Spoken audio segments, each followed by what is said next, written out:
Welcome to the Power Hour, Optometry's biggest and longest running show. I'm your host, Eugene Shatsman, and today's episode is one that is very timely because there's a weird thing that happens every year.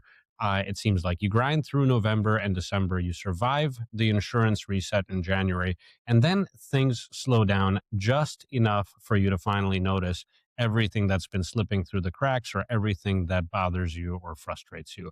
And this is when fatigue kicks in, the frustration, the why am I doing this feeling. So today I brought on Brian Spittle and Allison Kraemer from the Power Practice, and we go straight at the real version of burnout, the kind that doesn't just affect you. Your staff feels it, your patients feel it, and quietly this is eating away at your performance and profitability as well.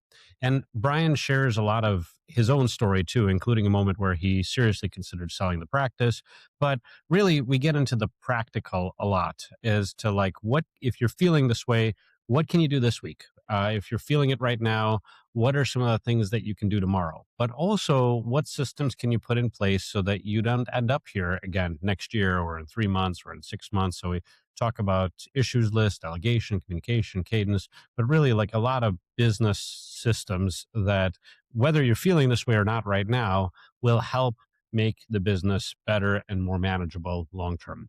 So before we get into the show, as always, make sure that you subscribe so that you never miss an episode of the Power Hour, whether you're on YouTube, Spotify, or Apple Podcasts. And if the conversation sparks an idea, you got a topic you'd like us to tackle, or you just want to reach out for help or a one-on-one, please reach out to me at the Power Practice website or at eugeneshatsman.com. I always enjoy hearing from listeners. And now let's get into today's show. All right, Brian Spittle, Allie Kraemer, welcome to the Power Hour. Happy to be here. Okay, so I think I'm going to just jump into the conversation today because you both, Brian, you run a pretty busy practice, and you both advise other practices. And we were having this conversation, and you both mentioned to me that something interesting happens this time of year. And Allie, I'll let you describe it, but it seems like people get through the holidays, the stress of the holidays. People have all these great ambitions for the beginning of the year, and then what? Well, yeah. So what happens is they've been busy. They've been running full speed ahead, all through November, December, even January when the vision insurance is reset. And as it starts to slow down, it's sort of like a reality check. All the things that may have been slipping through the cracks, they're a little bit more obvious. And they're just frustrated and also tired. And, it's just a general sense of, why am I doing what I'm doing? Yeah. And would you, Brian, you kind of, when we were talking before, you kind of called this something like burnout. Is it burnout? What is burnout? And what is this feeling? There's definitely some seasonality to our business. And it's not just seasonality of like patient demand. It's the seasonality of our team, right? So you'll go through a season where everyone's clicking and it's all going the way you want. And then there's like the full moon shows up and the crazy patients come in the office. And then, an employee will get some chronic illness and quit. And then somebody has a car wreck and then you don't see them for 3 weeks. And so there's these just seasons of they're almost micro stressors to you as a manager where you have empathy for your team, you have empathy for these patients, and it's hard. Or heck, the end of the year happened and people quit paying their bills because they bought everybody Christmas presents and now you're chasing people for money, right? And so these micro stressors show up. And if you're in the right mindset, if you're on the front side of your business and of your, your life and everything's fine, you might be able to brush it off and move forward. But if it catches you on the backside and it's a long enough drag through the mud, you start to get miserable. And at some point, burnout's a real thing, right? And I think there's probably, I'm not a mental health professional, but I think there's probably different stages of burnout, mild, moderate, severe, whatever it is, classifications. And sometimes you just want to throw things, right? It just becomes really stressful. Well, and it's true. And I don't know specifically now that I'm thinking about a couple of the client conversations I've just recently had, and maybe Allie, you can reflect on a couple that you've had, but it is weird because at some point early this week, I was talking to somebody and this is a larger practice, and this guy, I said, how are things going? And he kind of put his head in his hand, and he said, "Yeah, just like there's a lot going on." And I said, "Oh, well, what in particular?" And he mentioned, he's like, "One of my associates has to take a month off because something unexpected happened medically, and we just lost one of our office managers. And on top of that, we had this grand opening construction thing that was happening for, reopening one of our locations. And that's way behind schedule. And it kind of seemed like, like kind of like what you were just saying, Brian, like he was absorbing the stress onto himself. I had no great like therapy advice. Maybe we'll get there somewhere in the show, but it does sound hard. It's true. It's like it sounds like there's a lot going on. I agree. Allie, what are some of the examples of some of the things you're hearing from clients? Yeah, I want to just say first, this year in particular, I think has been harder for those that are in areas where there's a lot of weather events, a lot of snowstorms. I mean, almost every office I'm talking to in the Northeast has been having to close for some period of time, which is stressful because your staff members are upset because they're not coming in and they're not getting paid. They're, obviously not seeing as many patients. They have to redo the whole schedule. So I think this year it's coming out more so than it normally does. But Brian and I are very lucky to share a couple of clients together, and I just love working with Brian so much with practices. We're a very good balance, and we had a couple of calls where two in a row, and that where they guys were really down. One was having a situation where there was a legal something going on, and then another one who just was, I don't think I want to do this anymore. Like I didn't think it was going to be this hard. So we Brian did a really good job of talking about the burnout and what happens and what to do about it. And he was so thankful after that call that he had a friend to talk to. So we weren't really talking about his numbers. We weren't giving advice about the practice. We were just making him know that we were there for him. And I think that's so true. Is that I think all practices know that they have options, or most practices know that they have options, right? Like if at some point I want to stop, I can sell, right? Because there's probably, if my revenue is above $1 million, there's plenty of private equity groups that would like to make me an offer. And the truth is that sometimes that makes sense and sometimes that doesn't. But I always think about it, and I like making decisions under a state of stress or duress or whatever is usually not the best way to do it, because if you really do want to sell, you kind of there's some strategic things you can do to prepare to get the most out of that transaction. But Brian, I think you've been there before, right? Like to talk a little bit about your experience. Yeah, I was, it's been 10 years now since I would call it major burnout for myself. And I practice in the suburb of Richmond, Virginia with my wife, who's an OD, and two other associate ODs who in part exist because of my burnout journey, right? So we started out as a very small practice. We helped an older doctor retire, and it was a part-time practice. It was we saw patients maybe 3 days a week in that practice when we took it over. One doctor 3 days a week, and one lane. As you go through that, there's no one in school. I actually like to use plumbers and heating and air and electricians as the analogy, right? Like they have a trade, and now they either go work for some company or they start their own company. And it's really not that dissimilar from us. We go to school for optometry, and now you can go to optometry school and get an MBA also. But those of us from the Stone Ages, that wasn't a choice. And so you just had to wing it. You had to ask your friends if you had any, before the internet was a big thing. And so much of what I know is trial by fire and screwing things up. And so over time, the micro stresses as I know them now, as I can recognize them now, they start to add up. I don't know how to train an optician or a receptionist or a technician, right? I just know what I know in school, which is how to diagnose glaucoma. And so you don't necessarily have an outlet, right? You feel alone, even though we all know there's systems in place outside of us. Somebody can call me, anyone can call me, and I'm happy to walk you through my life experience in that moment where I can relate to you.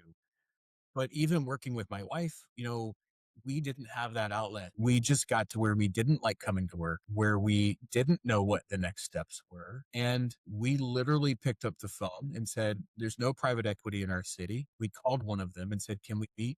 And we went to New York and met. And as a part of that conversation, we developed a contract, and I got to experience the private equity journey a little bit. And so now I have this, 10 paces of paper, and it tells me what everyone else already knows about private equity, that there's dollars involved and there's a phase out. And on the other side of that is, I guess, a life in the Virgin Islands, sitting, sipping a Diet Coke in my room, uh, and trying to find some joy that's not seeing It's patients. interesting because you didn't ultimately end up going down that path, right? I'm still sitting in the building that I tried to get rid of 10 years ago. As a part of going to get that contract, you start to take your baby and crack it apart, and you start to say, I'm going to wean away from that. I'm going to give it up for adoption. Right. And this isn't as sincere as honestly giving up your baby for adoption. I want to be clear. That's a terrible analogy. But at some point, like I chose the paint colors and the equipment and the paperwork, and, I had influence over all of those things. And now I'm going to let somebody else, in exchange for money, I'm going to let somebody else do all of that differently, sell different product, higher grade, lower grade, whatever it is, get rid of dry eye, add dry eye. I don't know, but they get to do whatever they want because they're now owners. And you're only as good as your advisors. So I take it to the lawyer, right? And the lawyer goes, hey, it's a good contract. It's all solid. You'll be fine. Just follow the rules. And I take it to the accountant, and he goes, it's a couple $1,000,000. This sounds great, or whatever the number was. And he goes, but you're 35 and you're going to have to work for them for, I don't know, 3 to 5 years, whatever the term was. And they're going to change it all up, and they're going to repaint it, and they're going to get rid of your equipment, and they're going to schedule twice as many patients. He goes, does that fix your burnout? Oh, and you're going to burn through that cash because of the lifestyle that you said you wanted when you came on board as a client. Go home and think about it. I'm like, I Yeah. already thought about it. It's how I got here. And he goes, no, you have to go back and actually think about it. Talk a little bit more about what led you there. Like how did you end up 10 years ago? What are some of the things that happened that ultimately you were like, all right, I'm done. I'm done and this is too much and I'm giving it to somebody else. It's all the small things that hit you in the face every day, right? You poke the bruise and it starts to hurt, and then you start to cry, and you don't know how to make it stop poking you, right? It's the frustrated patient that's belligerent over something dumb. I don't want to pay my copay. That's not fair, right? Like, that makes no sense. Why do I have to deal with that? Or that employee who's not doing what you trained them to do, or that employee who's on maternity leave and now you have to go find their temporary replacement. These are good people doing okay things, but they're all inconvenient and they're not what you signed up for. I just wanted to, like, go diagnose glaucoma or get somebody some great contact lenses. I don't want to deal with the HR. It's not all staff, right? It's not all, embezzlement. It doesn't have to be criminal things. It snowed just a couple weeks ago. It was so dang cold in Virginia, right? It's like 5 degrees for 2 weeks. We couldn't get our front doors to open because of frost heave, right? I don't even know what frost heave is, but our sidewalks lifted up an inch and a half, and I can't open our front doors. And I'm at a point in my career where I don't know this is happening. And all of a sudden, at the back door, back here by the janitor's closet and in the employee's bathroom, I have patients coming in the back door. And so it's as simple as you can't get your front doors open because it's so damn cold. And now what do? I can't keep having people come in by the bathroom, and they certainly can't see my desk. What a disaster. They'll judge me. And so we had to hire some guy to come shave off the sidewalk so we could get the doors open. And so it's those things that are not part of, like, who wants to deal with that? And it sounds flippant and it sounds so not serious, but when you stack all these pennies up, it becomes heavy. And so Yeah. you forget why you come to work, because you're just there to put out fires. That's all you do. You're just a firefighter with the doctor title. So Allie, as you're talking to clients and you're probably hearing more and more of the same type of stuff. Hmm. Like, you hear people complaining about the fact that they signed up to do one thing, but they're doing a million other things that weren't necessarily part of that job description. Um, what are the categories of things that stress people out the most? Because when I'm listening to Brian talk about it, he's saying, it's all these like unexpected things, or people behaving in ways that people would normally behave, but just sort of like all too much at the same time. And it's, but maybe we can break these down into like types of problems. I think typically as staff is what most people would say. I like to kind of ask questions and figure out, is it really the staff or is it you and the lack of involvement and training that you've put into the staff? So they want to be easily frustrated with the staff members, but they haven't been willing to take the time to make sure that the staff members have all the tools that they need to succeed. So I think that that's probably the biggest one. And that's kind of an easy one for me to help fix because I can point it out to them that, hey, maybe we can do things a little bit differently and put some systems in place to make sure that the things get done and also delegate because this huge mental load that comes with being a practice owner. And most practice owners are not willing to release the reins a little bit and let their team help them. They're surrounded by good people and then not allowing them to do anything. So Right? I think Because probably the biggest one. it's interesting because hiring the wrong guy to shave off to shave the sidewalk, or maybe paying an extra $300 over because you didn't talk to three different people. I could totally see a world where a business owner would want to get involved in that and be like, I need to see the quote. Okay, like how many guys did you call it? Like let me see, and at the same time, it's like yeah, like that over management in some cases it costs more than you're saving, right? Brian, what do you think? I, I heard recently that your return on investment in your business equals your rate of involvement, right? To as what Ali was just saying. I actually think that's true, but I think it's true in an unhealthy way because if I under delegate, if I am overly involved, right, I start to take empowerment away from my team. And the whole point of hiring them was to do the work I don't want to do, or to do the work I can't do, or the work I'm not good at doing.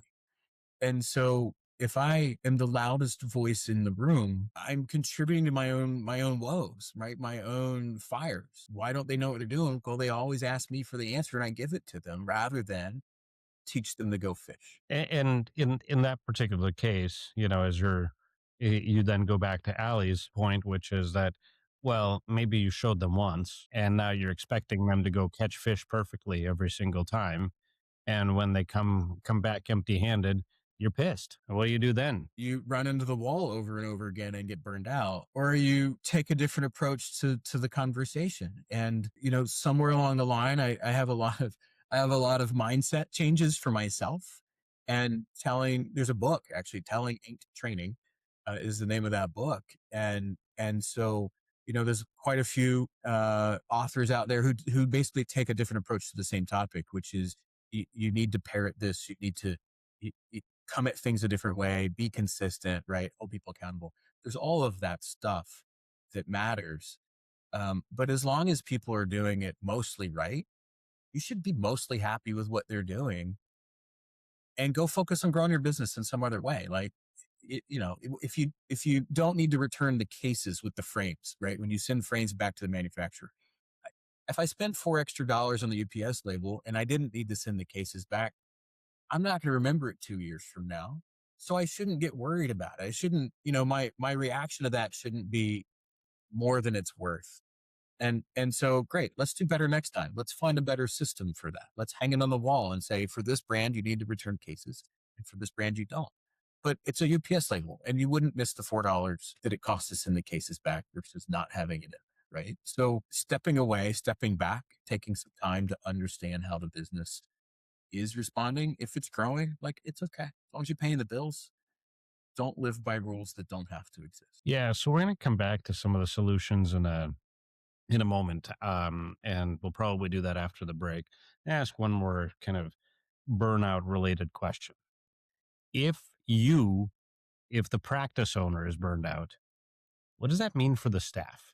If the practice owner is in this like I don't know, like cycle of mm, frustration, disarray, constantly like not super, not super friendly, not very happy with anything that's going on. Allie, you first. Talk about how that reflects in the staff. The staff absolutely notices the energy change in the room. They know you very well if you are the practice owner and they can feel it. But it's funny, but a lot of practice owners say, well, the staff keeps bringing their personal stuff into the office. Well, guess what? So are you, and your staff knows it. Yeah. And it's interesting because you start going down that path and you say, okay, well, if you do this for a day, they'll be like, oh, okay, he's just having a bad day or she's just having a bad day. And like we can deal with it. We know and we can deal with it and we can accommodate. But what happens if you do it for a month, Brian? I love this question because some of us don't have a lot of social, awareness and EQ. And so I went to my administrator, my manager, and said, you seem to be really upset today or really down. Can you tell me what's going on? And she goes, you've been like this for a month. And I'm like, right. And then she expounds on how I've nitpicked and called out and micromanaged and she's right. She has all the examples. She can tell me what I said. She has that gift of replay. And sure enough, I am the burden. I'm the problem. I'm not the only problem. Her team's not doing what she expects, and family life issues and all sorts of things. And that was a beginning where I started to have a conversation to say, call me up, right? Help me to be better. Because I didn't know. I don't have that empathy, that little like antenna that zooms up to the sky to say, hey, Brian, don't say that, or take a different approach. And it wasn't just that one time. Right. I didn't learn the first time, just like my staff. And I kept pounding that button wrong. 3 months later, I'd do it again. And 3 months later, I'd do it again. And finally, I think she got to a point where she can verbalize that, where she has psychological safety to say something. And now we have days where we just start with, I'm not having a good day today. Just ignore me. Or what have you. Right. So I've created the awareness. She's created the awareness for me and given me permission to verbalize it ahead of the screw up. It's not the only screw up, but that's part of it. Yeah. So I think the reality is that how you're feeling as the leader in practice is going to impact the staff. And of course, it's also going to impact the patients. And I doubt that there have been that many studies that have been done that are like, what's the return reactivation and recall rate on patients who saw a happy doctor versus a doctor who is trying to put on a happy face in the midst of like wanting to kill everybody around them. And I mean, whether the patient is likely to verbalize it or not, I imagine that there's a significant impact on the patient experience too. Have you seen anything concrete, Allie? Not from the patient side necessarily, because I'm not in the exam room. I sit here at my desk and talk to doctors about it. But I have worked with a practice where when I went in for a visit, the entire staff was telling me how the doctor was cranky for a good 6 months to a year. And all they wanted was to be appreciated. And when I approached him on it, he was a little hesitant at first, but open, and has made a big shift since then. Um, it's simple as catching your staff doing something well. And it is a mind shift change because it is human nature to focus on what's going wrong. But if you actually step back and look at what's going right, just a couple times a day, it makes such a big impact on your team, and I would imagine on your patients too, and that trust factor that they have with you. Yeah. That's good. I think we'll get into more strategies in a second as to like how do we fix this? How do we change our own mindset? How do we help people? But I just wanted to kind of put the bow on this before the break, that I believe that this concept of burnout, which you're telling me is seasonally highly relevant right now, it impacts you and maybe like your level, but you might say, oh, okay, like I can suffer through this, I can deal with this. But truly, if it's impacting you, it's probably impacting your staff, it's impacting your patients, and it's probably impacting your bottom line because unhappy patients don't transact in the office nearly as much, the revenue per patient, but then also they're less likely to come back. Even if they did buy from you this year, they might be less likely to come back because nobody really wants to go. We're talking about a positive patient experience. No one wants to go see a cranky doctor. Brian, any comments on that? There's a saying, if you take care of your people, they'll take care of the people. And so I think that's true. It definitely trickles down from the top. And that should also impact maybe even who you hire, right? So if I hire toxic employees, right, and I can't be around that negativity, then it's going to bubble up into me, and then it permeates the whole organization. So being very picky about the mindset of the people that hire is really, really important, because we've had whole teams defect. Ophthalmology's poached our entire tech team, and they all leave at the same time, right? So 5 techs leave on the same day is a Yikes. quite a pickle. And so why does that happen? I wasn't a sticky boss, and they were toxic and amped, right? And so um it definitely, mindset matters, and having some awareness is really, really. All right. So when we come back after the break, we'll talk a little bit about some concrete strategies that help deal with burnout and help you reset and make positive impact along the way. Be right back on the Power Hour. All right, quick pause for Power Hour listeners. I'm here with my good friend Jamie Rosen, and if your practice is doing okay, but it still feels way harder than it should, this is for you. Right, Eugene. So if you're busy and you're growing, but somehow everything still runs through you, And if you're in the day-to-day minutia, and every time you think about growth, it feels like more stress, more problems, not more freedom. and a lot of owners just assume it's normal. And it doesn't have to be, which is why we're super excited to announce something that we're officially unveiling this March at Vision Expo. It's the Eye Care Boss System, BOSS. So the iCare Boss stands for Business Optimization and Scalability System. So it's a system that helps you optimize and scale your practice, whether you're one location or whether you're 20 or more locations. And we developed it after working with thousands of practices coast to coast and seeing the same gaps and the same patterns over and over again. And Jamie and I used what we saw from some of the most successful practices out there, and we also used some other business literature, but we adapted this to specifically serve the unique needs of eye care today. Which is really important. So what we see is that many successful practices have made a ton of mistakes and kind of tripped their way to success. But this is obviously slow, super iterative, and takes a ton of work and literally years.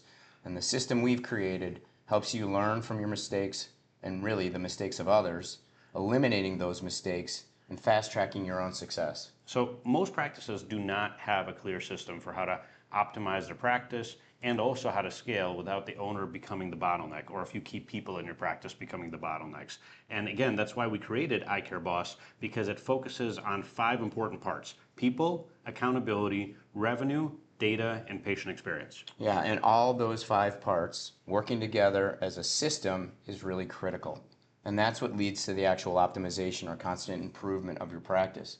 But also, we include the tools that you'll need to support the growth, which is all part of the iCare Boss system. And scalability is really growth that doesn't have to break stuff as it happens, right? So growth where practices run on structure and not just talent of a few key people is what scalability is. We'll be walking through the system on the Vision stage at Vision Expo, offering CE and sharing tools and resources you can actually take back to your practice and use. This is not just theoretical information, it's super practical and very usable. So if you're doing fine, but you know you're capable of much, much more, and if you want growth and also some sanity, I think. Join us at Vision Expo, March 11th through the 14th in Orlando. And by the way, for Power Hour listeners, use a special coupon code VE26POD to register and get free entry into Vision Expo. That's VE26POD. So go to visionexpo.com, click the Register Now button, and use the code VE26POD, and we'll see you there. All right, we're back on the Power Hour. Brian Spittle, Allison Kraemer, and I think before the break we made a really compelling case that burnout's real. It's impacting people, and that's beyond just the practice owner. It's impacting your patients. It's impacting your staff, and it's costing you probably money, and most importantly, your health. Like the reason you come to work. It's wasting your time. So let's get into how we actually fix this. How do we solve this problem? Brian, what did you do? You talked about your personal story here. So I was really young, right? I was 35 when this really, really hit, and it happened again at another point in time, but I had a better skill set and I was more mature. So again, I've experienced this more than once, right? So it's not fixed and out of my life. It's managed in my life.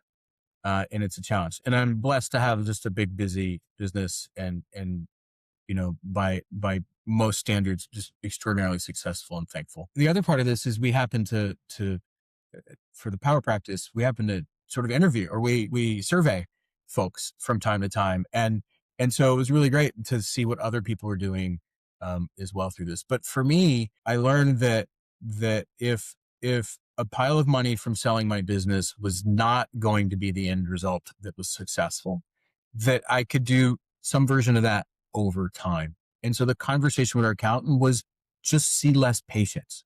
And I learned about myself, as I said earlier, that I don't necessarily have awareness that I'm, beating up my administrator emotionally at work. Well, it turns out I wasn't providing a great social experience in the room because people were exhausted, right? I was giving them everything and I needed time to personally recover. And so the answer for me was to start seeing patients every other day. And so I dropped from 5 days a week in patient care, 3 days a week. And the day in between, I chose to be administrative, but other folks would choose to, I don't know, mow the grass or, be away from the office and recharge in some way. And so patient demand was there. And the reality is we ended up hiring an associate doctor to come see those other patients with us in the business. And it was wonderful. It wasn't enough, but that was really important thing to me was to be able to say, well, if I'm going to sell the business, I could just see patients 3 days a week and keep the business. And from there, make everything else work out. And so that was really the most important and impactful strategy that we came up with. Yeah, that's interesting. So, and this kind of hits at the point of you were trying to play by an invisible set of rules. And I've heard you say this a couple times is that, maybe you realize that the rules you're trying to follow don't really exist. Well, Right. and fast forward to COVID, right? And we are closed for many of us are closed for, a month or even 2 months. And looking back at that time, it was it was terrifying, right? COVID's terrifying.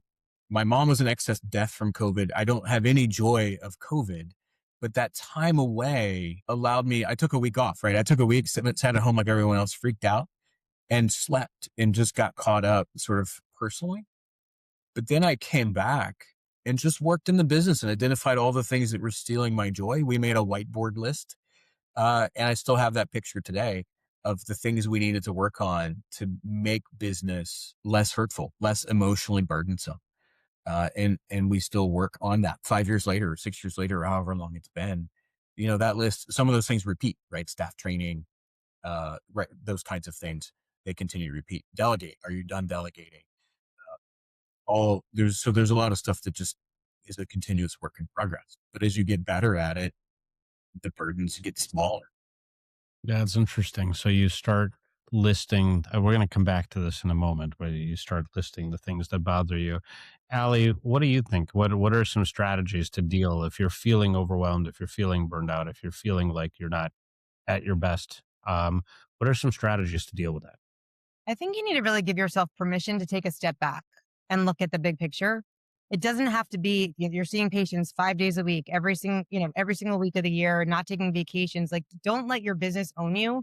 There's a reason that you're a private practice owner, and that gives you the permission to take some time off and really discover what it is you want, and not fit into that invisible set of rules. And I think that's in life too, not just in being a practice owner. Is just you don't have to be what everybody thinks you're supposed to be. Yeah. And it's interesting. It seems to me like there's kind of um two tracks here. Track number one is understanding, okay, if I'm feeling this way right now, what can I do literally right now, today, tomorrow, like next week? What can I do now to help myself, shift this mindset and to get into this, like, kind of reevaluate, like, what rules am I playing by that I'd really, kind of have self-imposed a little bit or whatever. Um, so that seems like one category. And then the second category is prevention.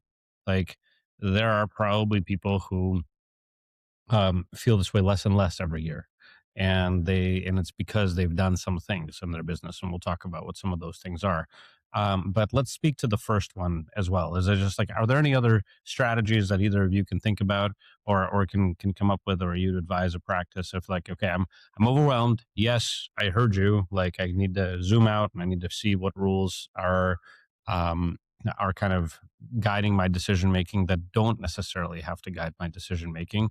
That's one. What else? What else can you suggest that could help get me and my team and my patients out of this funk? Brian? I- in talking with others, right, and in my own experience, I think the question is, what helps you stay centered or gets you rebalanced and refreshed. And for some of us, that could be an unhealthy thing, right? And so I would say avoid unhealthy things like alcohol, right? And right? Like there's a whole list of those things where we have not a great set go address our emotional and mental health challenges. And then there's other things that I think people universally probably agree with, like exercise, like going to the gym, hanging out with friends in some sort of social way. And that could be probably not at the bar, but a backyard cookout, guys night, ladies night, spending time with your family and your kids, would rise up on that. But non-doctor things, right? Getting away from work, stepping away, church, practicing faith, meditation, mindfulness is, a list of those. Music for a lot of people. And so just doing more of whatever it is that brings you joy, Hmm. because that to me is the opposite of burnout, right? Burnout is me going, I dread work. Can we burn it down and get the insurance money? At some point you're just so challenged. You say crazy things like that. Okay. Well, the opposite of that is, well, what do I want to do more? I love to snow ski. Maybe it's, take time away in the winter and go snow ski. Whatever it might be, let's do that. And naturally building in some of those breaks. Although the counter to that, as much as I agree with that, the counter to that is like if you take a week away from the business, sometimes you come back and those same problems are just there and amplified. And like, and then you gotta deal with that, but maybe you have more energy to deal with that at a different level. Allie, what do you think? I kind of think if you do take that time away, you have to, when you're re-entering, is kind of get into that space where you remind yourself why you did this in the first place. So you're not just taking a vacation to forget to work and then it's all going to be there. But I think looking, what your vision and why you started and why you became an eye doctor in the first place is helping people see clearly. It's a pretty amazing job. Like I just think it's the coolest thing. So, th- you went into the business for a reason and you've let it like capture you and take over all the good things about it. So really just going back to your why. Yeah, a really interesting point. So let's talk about prevention. And one suggestion, Brian, I heard you talk about like put out on the whiteboard, put all the stuff that pisses you off, or all the stuff that's not working, or all the stuff that you want to do less of. I have a slightly different suggestion, and I want to hear you all. You both talk about some of the systems that need to be in place in order to kind of prevent some of this. So some of the struggle that we're describing. But the suggestion I have is an issues list. And in my opinion, what an issues list does is it frees you up from the daily distractions, right? And my team, for example, and when I talk to practices, one of the things I always say is like the first thing you got to do is just build an issues list because in on my team, it's like nobody bothers me throughout the day unless it's a real emergency because they know that we have a meeting every week, and that week we look at the issues list and we prioritize the things on that issues list, and every issue eventually, based off of its level of importance, every issue gets an audience. And so you don't need to be distracted with, hey Brian, got a minute? Hey Brian, got a minute? Hey Brian, got a minute? And then like you're by the end of the day you got no hair left because you pulled it all out because we really like the each one of those minutes was a distraction from something else that was going on. And sometimes when somebody has to articulate an issue more completely, it's actually a really, really powerful thing because number one, you could identify as you're looking at that issue, you could identify somebody's knowledge gaps. And by the sheer sheer effort of having to document an issue, they may be documenting their own knowledge gap, and then they may actually realize it and take the issue off and go solve it themselves. Or alternatively, as you document an issue, you identify a much deeper issue that exists in the business. And so, to me, one of the first things from a systems perspective in a business is you got to have an issues list so that you don't have to feel like you have to own every single thing that's wrong in the business. And then you have to have a process for looking at that issues list. Brian, what do you think? I, that is our long-term strategy, which is traction, right? So for us, it was grabbing this book called Traction and trying to figure out what it meant and rereading it because I was like, this is right, but it's so difficult to execute. And it turns out once you get the core principles of it, it's not difficult to execute. But as I look back at the things that micro stressed me out of business almost, they were things that other people in the business could have managed and shielded me from. And as we talk about our issues, I can go, I'm not a great guy to handle that. That's not in my wheelhouse. But this tech thing I could handle or whatever, right? Because it is in my wheelhouse. I'll take that. I like fixing problems. As a dude, fixing things is important. It's part of our psyche, right? Stereotypically. And so good. I'll go check these off the list for everyone else. Some of my team don't like the IT stuff. I don't mind connecting the wires. And so it allows us to have a conversation about where our boundaries are. And it created a framework for ongoing execution of that. So just today we had our weekly issues meeting, right, if you will. And so we walked through some of those challenges and we were able to celebrate some really significant successes as a part of that. And as we rewrite a training process for our complete training, we revamped that today, our first meeting about that for our entire optical and our retail process. So massive project, right? Tons and tons of hours of work into that. And chunks of that have been delegated. They're excited to see the work done. I'm excited to see the progress. We're getting a new competitor across the street in the fall. And so can't wait to try to, compete with Warby Parker that's going to show up down the street. So what's that strategy? What's that look like? They didn't know, but here this is showing up just in time for that. So with that issues list, things don't get dropped. We can circle back to it and say, hey, Bill, where are we with this? I don't know. Okay. Well, that tells me a lot in this moment that it wasn't important or Bill's not the right person for this kind of thing. So Yeah. System. And I think the issues list in itself is, and I actually once worked with a team, and they said, I asked them what was on their issues list, and they said, well, our issue, we're great. We have no issues. And I was like, I think that's a miss. Let's reframe that a little bit. Finding issues is like finding opportunities. So if nobody is looking for opportunities throughout the day to get better, we have a real problem. And which is why I can kind of reframe issues as like, these are not necessarily problems that are, somebody's going to get chastised for, or somebody's going to get fired over, or whatever. Like, these are issues. And if we can get to the core foundational reason of that issue, like a patient wanted a refund because we screwed up an order because this thing, like, let's not chastise Linda for screwing that order up.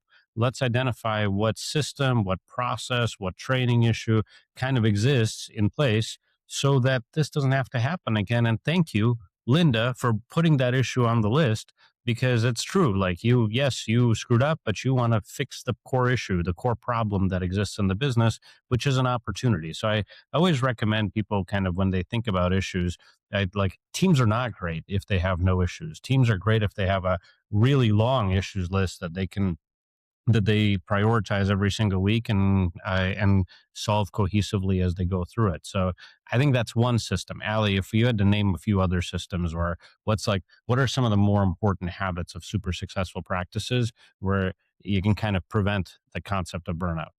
Well, I think when you're looking at your issues, you have to figure out where they're coming from, right? And so where's the priority? So is it your staff and the lack of training? Is it the fact that you don't have written processes in place, that you don't, you haven't spent the right amount of time communicating? So figure out what has stressed you out the most that brought you to that burnout place and start with that. Yeah. And when you start solving it, I think there's probably like a few different ways that you can solve an issue, right? One of it is like, what's our short-term band-aid? How do we kind of like, what action can we take tomorrow that kind of makes this thing hurt less? But Mhm. then what's the real long-term thing that we can do that can be somebody's like, I don't know, something somebody could work on for a few months, and then ultimately somebody's project that ultimately makes the whole practice better off.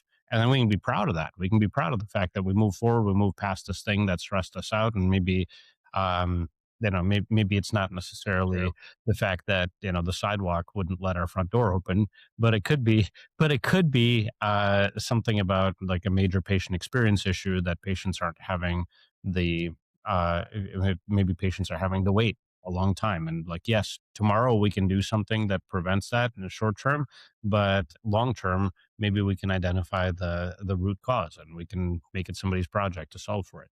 Brian? Absolutely. And it's as simple as just having a little list, like a blank list at different touch points in the business. Because every once in a while you walk into a room and you're like, "Wow, this machine doesn't work." Oh, it's been like that. And those are those things where you just cringe inside. Like, I would have fixed this like last night if I'd have known the camera didn't turn on yesterday, if you'd have just said something. So sometimes there's no psychological safety. They don't feel like they can say anything or they're going to get yelled at or what have you, even though you've never yelled in your life at these folks. They just don't have that safety, or they don't have a communication tool. Like, you're too busy. You're talking to Eugene on the power hour, and they can't come in the door. And so they don't want to bother you because they don't know what's happening when your office is closed and when the door is closed. And so in our exam rooms, we actually call it an opportunities list, and we have that in the rooms. And not just for equipment breakdown, but if a patient has a complaint, like, hang on, can I write this down? And the process is really simple. On Fridays, our manager picks up all the sheets and puts down empty sheets, and then she goes through them. And no balls get dropped in that way. And it's just really simple. And the person who needs to hear the negative, which is not me, is collecting those and sorting through it. Yeah. That's great. I love that, having an opportunities list in every single room. So I think we talked about this one system, right? This issue tracking and getting your time back because you're not being pulled into a million different directions. We talked about that system as possible strategy of prevention of burnout. You talked about identifying the use of your time, Brian, when you talked about like how much time do you want to spend seeing patients, what stresses you out, and kind of how much, what's the right amount of time. I think Allie, you covered some of the rules that people don't necessarily have to abide by, or that they self-impose, that they don't necessarily need to self-impose. What else, if we had to think of one or two more things that we could give to the audience to think about as far as systems they could put in place that would help prevent burnout in the future, what would that look like? Brian, you want to go first? The first one is to I would say hire your happiness. And that is not necessarily hire someone, but reallocate someone. Figure out the thing that's really bothering you. And if it's, I don't have, a busy schedule, get one of your employees to work on busy schedule, right? Like, if it's the most burdensome thing to do, get somebody else to work on it, or stop doing the things that are driving you crazy and go work on that thing that's important, right? If you don't make it a priority, no one else will either.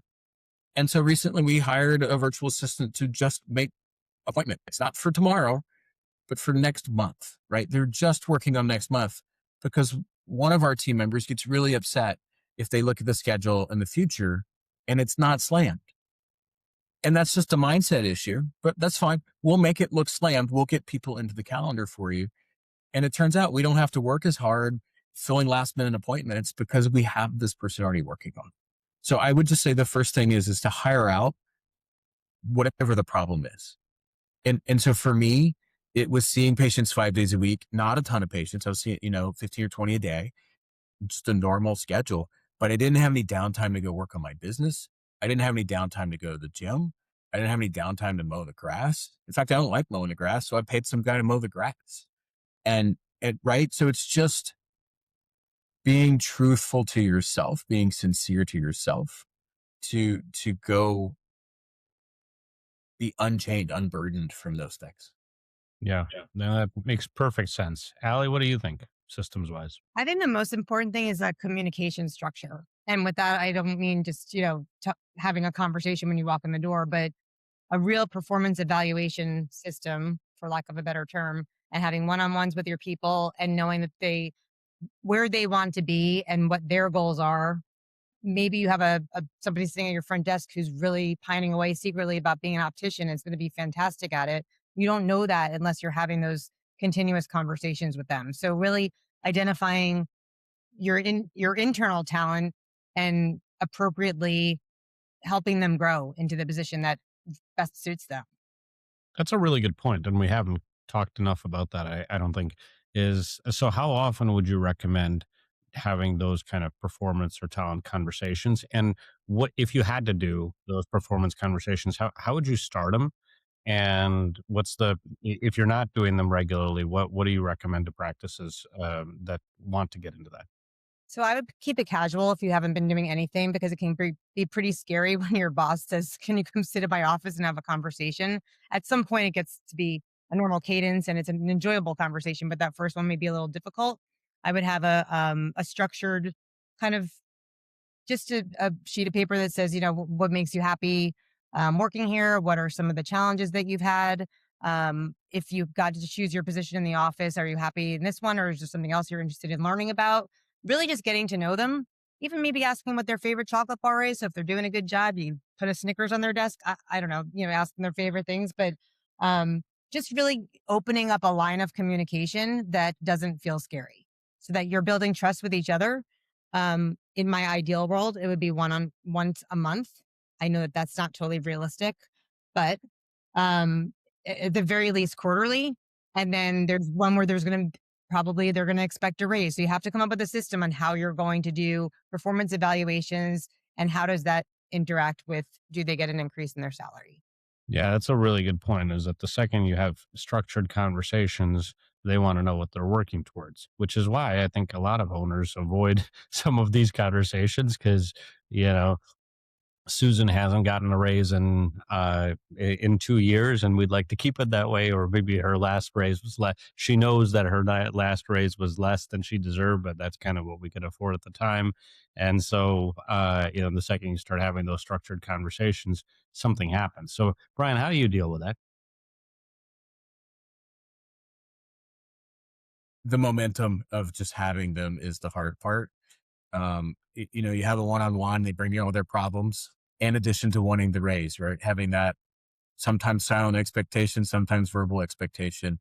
Um, i- i- i- if you aren't having regular communication with your people, you have no idea what's going on in your practice. You're showing up to work and doing lots of work, and it may not be for the benefit that you think it is. And so one-on-ones are important.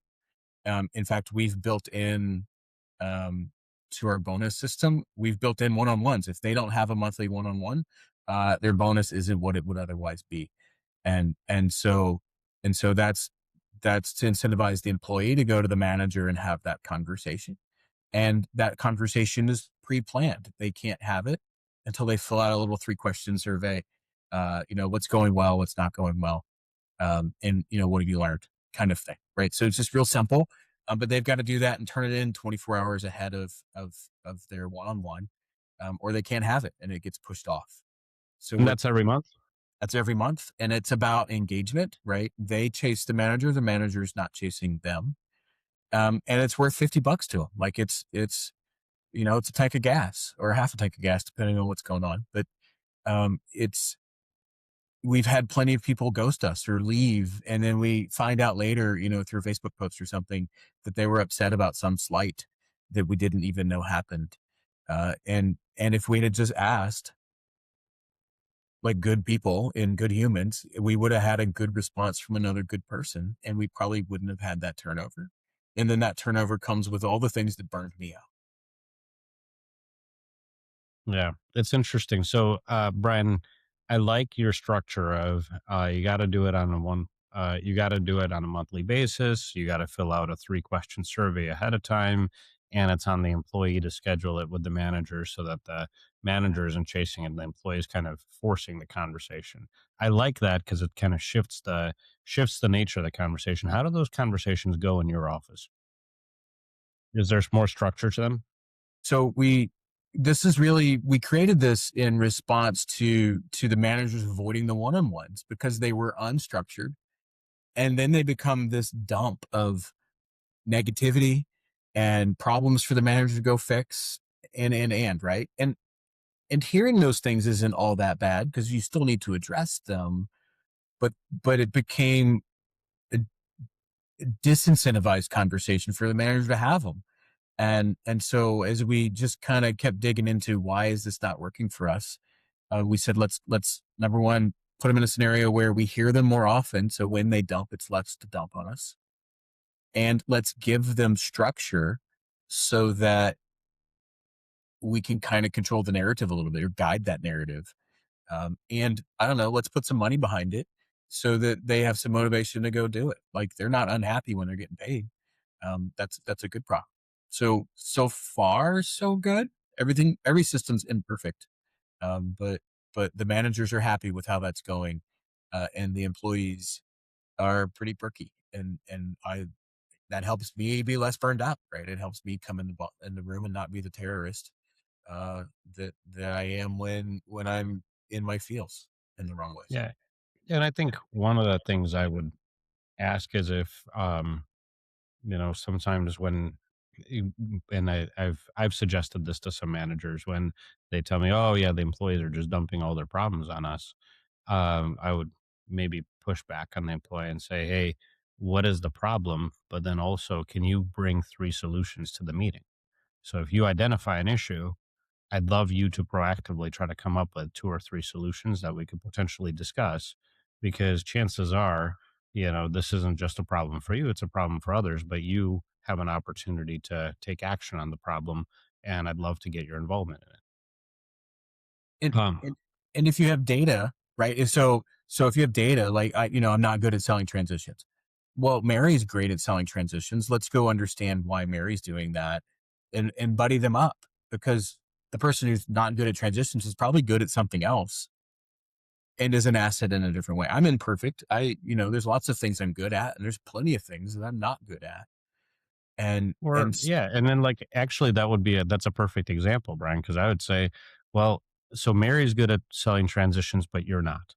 So your task this month between this check-in and the check-in next month is to observe Mary 12 times and to report back what are the kinds of things that Mary is saying that make her good at selling transitions, because nobody was born good at selling transitions. She's probably just saying certain things, and it would be great to write a one-page manual that we can distribute amongst all of the opticians to make them great at selling opticians like Mary is. So your job is to be Mary's shadow for at least 12 patients, so you can document all of the great things that Mary does that help her sell transitions, and maybe you can even try some of them and let me know how it goes. it's that hard, right? And the hard part is the time investment, and the hard part is the follow through, right? On the other side of that, how did it go with Mary? Yeah, that's it. But if we've got a structured check-in every month, I already added one of the agenda items just by simply talking to you this month. Because if it's unstructured, you end up kind of falling off the wagon, and you got to wait till the more problems pile up, and then we're having another whatever dump. But in your structure, which I really like, is that the employee is chasing me next month to have this conversation, and I already know one of the items on that thing is to follow up, and they already know is to follow up on what happened with Mary. And also That's having great. that open line of communication makes it less scary to tell them corrections. Like, so you're already talking to them. You have this open conversation. It doesn't have to be scary if you have to give somebody some advice about how they could do something better. Yeah, I love that. So here's the deal. I think we've really covered the topic in a couple of different ways, and I'll try to summarize. I'll ask for some final thoughts if you've got them. So we talked about the concept of burnout in general and how it kind of surfaces in different ways. And people hear the term all the time, but it's a relatively recent term and whatever it means, and some people are sick of hearing it. But the reality is that you might, if you own a practice, you might feel a certain way in this particular month or next month. after kind of the craziness of the holidays and the beginning of the year. All of that is now sort of, and now you've got day-to-day stress that's weighing on you, and maybe the year is going a little bit differently than you expected. So now you're here, and you got to recognize that you're here, and then you can do some things, and you know that you're here, and it might be impacting patients, it might be impacting staff, and chances are it's having an effect on more than just you in your practice, and it might be having a financial effect. So then there's some things you can do. There's some things you can do short term, there's some things you can do to set up the business in the long term, but the reality is that you cannot ignore it, and that was really the message of the show. Let's do final thoughts. Allie, what would you like to add? So when you're having that moment where you call me and say that you're going to sell your practice today, just wait. Take a step back. Think about why you started. And I promise you that next week you will be better. Yeah. Brian, final thoughts? Number one, eat, because when you're hangry, you make bad decisions. That's Number two, lean on your people, right? Lean on them. And number three, find a work buddy, right? Find somebody that you can talk to who's not at work, the office across the street, a small group, somebody in a power practice, me, whatever, and just bounce ideas like, hey, this isn't working for me. What do I do? And it doesn't have to be burnout, but you need to talk. And as a dude, you got to talk about your feelings. That's important too. You're not alone. Yeah. All right. Well, thank you so much. Great insights from both of you. I appreciate you both being on the show. Hank, we covered the topic well, and I'm excited for our next conversation.